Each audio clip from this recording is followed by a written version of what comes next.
So welcome back. We're starting off the day with a keynote looking at cryptocurrencies, digitalization, and what it does mean for the banking world. And for that, we are now joined by James von Moltke, the CFO of Deutsche Bank. So James, the floor is yours, the virtual one. Thank you, Annette. It's a pleasure for me to be back speaking at the Eurex Derivatives Forum. Deutsche Bank is proud to be a prime sponsor of this event once again, and we're happy to be hosting a 2021 forum in partnership with Eurex. We're delighted that yesterday's program went so well, despite the challenges of a virtual format. Today, I'd like to touch on a trend which is rapidly becoming a game changer for financial services. I'm referring to the rise of digital assets and currencies. Digital currencies are becoming increasingly important and widespread, either cryptocurrencies or, in the future, government-issued or fiat currencies, which are tokenized and used on digital ledgers. The COVID-19 pandemic acted as a powerful accelerator. During a year of lockdown, the limitations of cash became crystal clear to all of us. Simultaneously, the spread of reliable distributed ledger technologies is driving tokenization, not just of currencies, but of assets. To be clear, I do not claim to be a technical expert in this field. However, this is a trend that's gaining traction, and increasingly, we all need to be aware of it. It presents both challenges and opportunities for the existing financial system and actors within it. It also has implications for the future of derivatives. So let me start by looking at the scale, shape, and speed of this trend. Then let's turn to the implications for the existing financial systems. And finally, I'd like to share some thoughts on how the banking industry needs to respond. The rise of cryptocurrencies has been rapid, with Bitcoin at the forefront. As its price has risen, it has roughly doubled this year, so has its place in public awareness. Bitcoin has polarized opinion. Warren Buffett's advice is simple: stay away from it. It's a mirage, basically. At the other end of the spectrum, Jack Dorsey, the co-founder and CEO of Twitter, sees Bitcoin as, ultimately, the world's single currency. I'd pick out 4 aspects of this trend. First, sheer scale. Whatever you may think of it, what's certain is that Bitcoin is now too big to ignore. At its current price level, its capitalization is over $1 trillion. In terms of currency in circulation, this places Bitcoin behind only the dollar and the euro, slightly ahead of the yen, and around 9 times the value of sterling in circulation. In 2 years, Bitcoin's value has risen from around 3% of dollars in circulation to around 40%. It's worth mentioning that Bitcoin is one of around 5,000 cryptocurrencies in existence, and around 800 of these are publicly traded, having pursued initial coin offerings. Second, cryptocurrencies are increasingly incorporated into mainstream financial activity. Visa and MasterCard are looking at opening their networks to cryptocurrencies and digitized fiat currencies. In October, PayPal announced plans to allow its 300 million users to complete transactions in digital currencies. A survey carried out by Deutsche Bank Research found that 36% of small and mid-sized companies in the US accept cryptocurrencies. Tesla made headlines by buying $1.5 billion in Bitcoin for its treasury. And just last month, a long way from Tesla's headquarters, the Swiss canton of Zug started accepting payment of taxes by Bitcoin. This poses a challenge for existing currencies. Central bankers and policymakers are faced with a means of exchange which is outside the control of monetary policy and may, in fact, undermine the policy toolkit. Unsurprisingly, central banks around the world are looking into central bank digital currencies, or CBDCs. In China, plans to launch a People's Bank of China digital currency. They announced that in late 2019. Third, distributed ledger technology is becoming increasingly widespread. Currencies and assets are moving out of digital forms of custody and transfer and onto decentralized and interoperable databases in the form of tokens. Distributed ledgers have a number of attractions. They offer for the potential for greater transparency, ease of access, and speed. They reduce the inefficiencies or friction costs which come with the reconciliation processes of traditional systems. The pace of growth here is also significant. The World Economic Forum has estimated that by 2027, assets with a value equivalent to around 10% of global GDP will be stored on distributed ledgers. This further facilitates the growth of cryptocurrencies. In the past 5 years, we've seen a 5-fold rise in the number of blockchain wallets to over 60 million. More consumers are using these wallets to own cryptocurrencies, such as Bitcoin. At current growth rates, Deutsche Bank research has calculated that this number will reach 200 million by the end of this decade. It's hardly surprising that mainstream custodians are already offering custody services for crypto assets. Fourth, and no less significant, regulators are adapting existing frameworks to include cryptocurrencies and assets. In the US, the SEC has announced that licensed custodians do not need to apply for a new license for crypto assets. In Europe, the EU has proposed regulation for markets in crypto assets, which would integrate crypto assets and currencies into existing regulation. If the take-up of cryptocurrencies by businesses, consumers, and financial intermediaries is growing exponentially, so, potentially, are the risks. Let's consider some of these. Regulation of the traditional financial services industry has tightened considerably since 2008.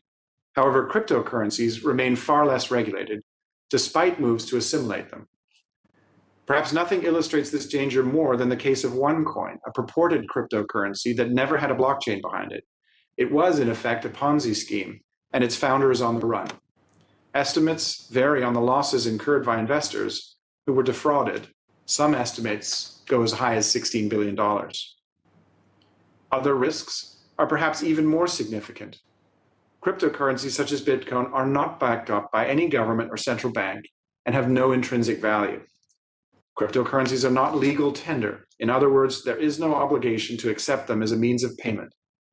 Volatility, as we've seen in the case of Bitcoin, is high. Importantly, the liquidity of cryptocurrencies is extremely low compared to fiat currencies. On average, around $500 million worth of Bitcoin are traded daily, a tiny proportion of its capitalization. That compares to an average daily traded value for the US dollar of nearly 6 trillion. Deutsche Bank research estimates that under 30% of Bitcoins are used as a means of exchange, with the rest used as an investment. For that reason, some of the observers see Bitcoin as an equity instrument rather than as a currency. Last, but certainly not least, cryptocurrencies consume enormous amounts of energy. Bitcoin mining consumes more energy than the entire nation of Argentina, and it's rising. As Bitcoin gets closer to its maximum supply of 21 million units, mining gets more difficult and therefore energy intensive. Energy consumption rises as the value of Bitcoin increases. The majority of mining takes place in Russia, China, and the US, and it consumes fossil fuels. Most leading economies are targeting net zero carbon emissions by mid-century, and this has led some experts to predict that energy usage alone will force some governments to act on cryptocurrencies. All of these risks mean that central bank digital currencies pose fundamental questions for the world's governments and central banks, perhaps as a response to cryptocurrencies. CBDCs consume far less energy than Bitcoin. A key advantage, however, is essential questions need to be addressed. These include security, disintermediation of the existing banking system, and wholesale versus universal usage. Definitive answers to these questions may take some time yet, but in the meantime, the rise of cryptocurrencies is unlikely to slow down. For that reason, it's vital for banks and other capital market participants to prepare for the growth in digital assets and currencies. This can happen in a number of ways. Banks can offer conventional products and services to regulated cryptocurrencies, in particular to increase liquidity. We can provide custody services for either crypto assets or tokenized fiat currencies or other assets. Scope also exists for market making and trading of crypto assets, cross-border payments through distributed ledgers, and tokenizing assets or trade receivables. Potential also exists to provide payment solutions to clients using blockchains or distributed ledgers. Across all these examples, there's one common denominator. Given the speed of change we're seeing, first mover advantage could be considerable.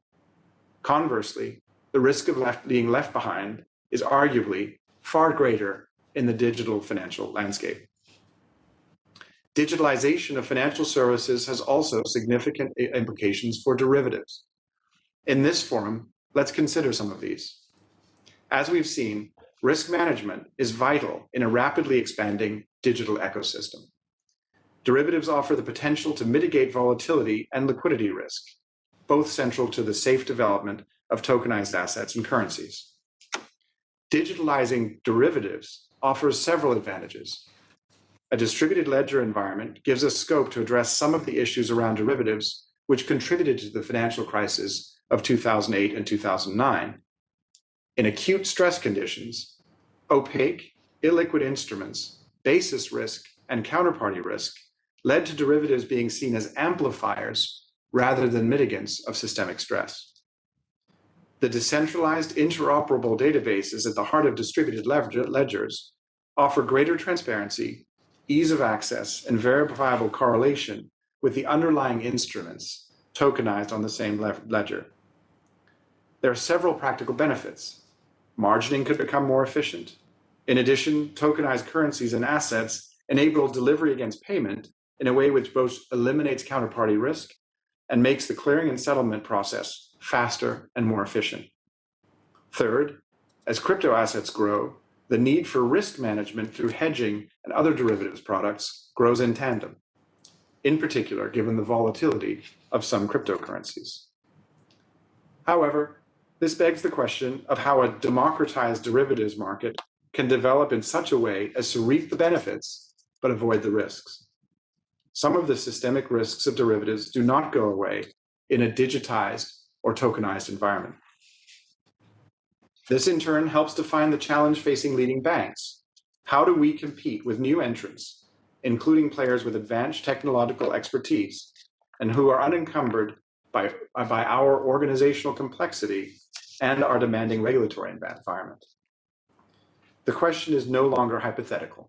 Recently, we've seen failures of new entrants which attracted high valuations at their peak. Needless to say, it falls to the traditional financial industry to deal with the aftermath of those failures. Before I conclude, a few thoughts on how the banking industry needs to respond. I believe that large, diversified global banks are well placed to embrace and contribute to the development of digital ecosystems, and specifically to help the derivative offerings in this environment. Both in respect of financial and intellectual capital, we're well positioned to help make this happen, particularly since the industry is considerably stronger today than at the onset of the crisis of 2008. Balance sheets, capital bases, and liquidity reserves are all significantly stronger than a decade ago. Risk management frameworks, particularly in market risk, but also operational risk management, are far more robust. We saw proof of that in the extreme volatility of March and April last year, which was greater than 2008-2009 by some measures. Product development and reporting capabilities have evolved significantly, partly spurred by tighter regulation, and so have clearing and settlement capabilities. Leading banks also possess the technology scale to embrace the growth of distributed ledgers, and above all, control the entire value chain and technical infrastructure, which can be leveraged for tokenized currencies and assets and derivatives written on them. To leverage these advantages, the banking sector also needs to compete with smaller, more agile, and less regulated competitors, some offering groundbreaking technologies. Our decision-making and approval processes may be slower, and we may lack specific technological expertise, and we are bound by regulatory obligations in the way that new entrants are sometimes not. The challenge for the traditional banking industry in a rapidly digitizing landscape is to leverage our financial and intellectual resources while developing our agility and technological expertise. Ladies and gentlemen, let me conclude. The rise of digital assets and currencies, and the tokenization of both, and the distributed ledgers which support them all offer considerable opportunities for the financial system. The tokenization of derivative contracts written on underlying tokenized assets or currencies could represent a step forward for risk management in digital systems, which are additionally more transparent, faster, cheaper, and more widely accessible. Nevertheless, it's vital not to underestimate the challenges. As cryptocurrencies or digitized fiat currencies grow rapidly, regulation needs to keep pace.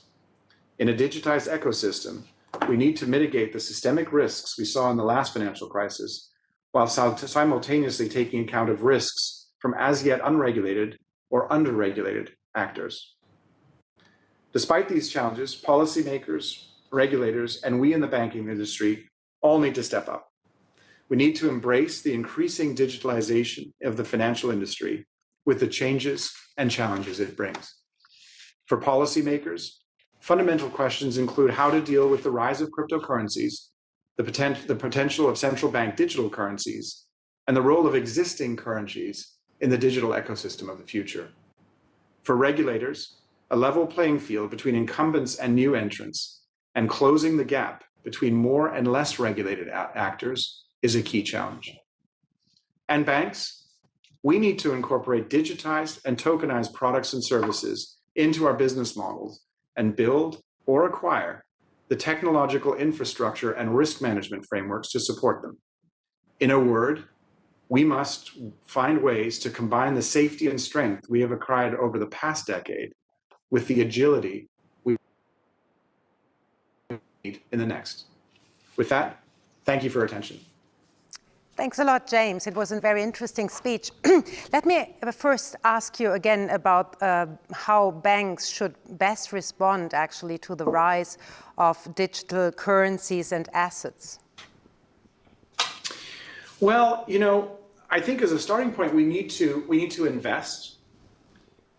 We need to figure out the ways that we can accelerate our innovation inside the companies. As I mentioned, one of the perceived weaknesses of big institutions versus the more nimble financial technology players is very slow innovation. Sometimes the bureaucracy that stifles innovation in a large institution. So part of the things that we're all working on in the industry is finding ways to accelerate innovation, to support innovation, embrace things or concept like failing fast, finding the right choke points, and also lowering the cost of innovation inside our companies. And I think in a sense, these changes in our environment, up the ante, if you like, and increase the burden and the challenge that we face. But I think we and our competitors are working hard to adapt. It bring me neatly into my second question, which would be, if you compare banks to fintechs, where do you see strengths and weaknesses in either or? Well, look, I do think that ultimately regulation has to be a value proposition of the banking system.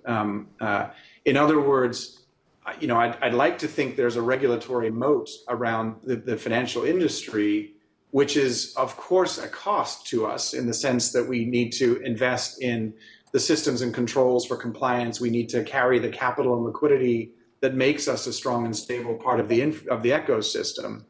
But that equally, that regulatory moat means that there are certain things that we can do that others simply cannot in the same way.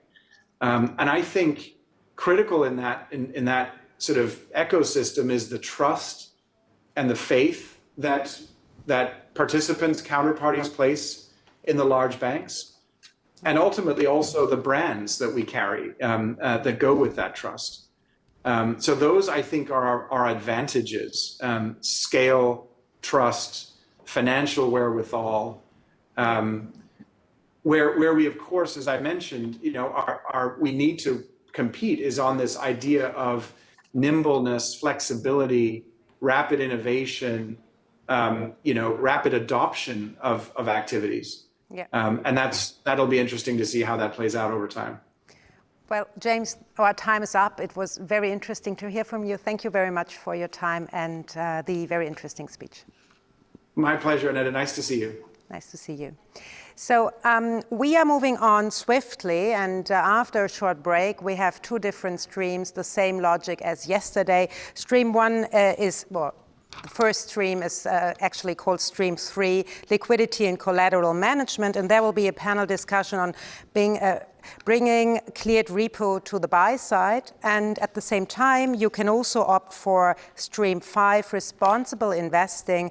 The panel is the role of CO2 price for a sustainable economy. First, a short break, and we are live back here again in some 4 to 5 minutes.